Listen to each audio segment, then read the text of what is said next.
This ride takes us through Hyderabad, moving along the city roads during the ride.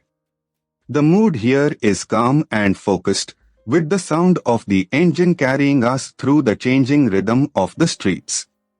Let the road unfold naturally as we settle into this stretch. A little further along, this part of the route shows a grounded side of Hyderabad, where everyday movement defines the street.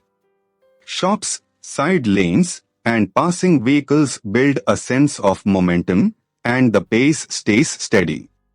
It is the kind of stretch where the ride feels less like a destination and more like a continuous observation. As the ride continues, here is something worth knowing about this part of Hyderabad.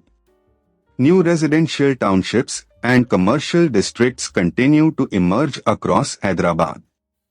That local detail adds depth to what might otherwise seem like a simple road, and it reminds you that every ride here passes through layers of history and routine.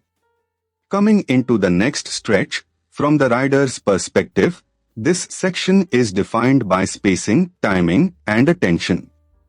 Traffic flows in its usual unpredictable pattern, so every opening on the road matters. The experience becomes less about speed and more about reading the street early, staying smooth, and keeping the ride controlled.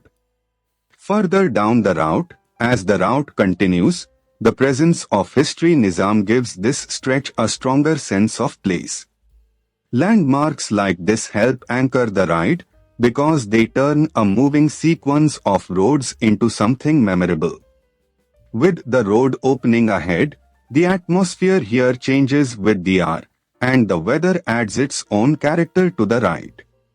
The road noise, light, and movement around the bike all combine into a very specific riding mood. That is what makes city POV footage work best when the narration supports the scene. As this ride through Hyderabad comes to a close, the journey may be simple, but the texture of the road, the city, and the ride itself is what makes it worth watching.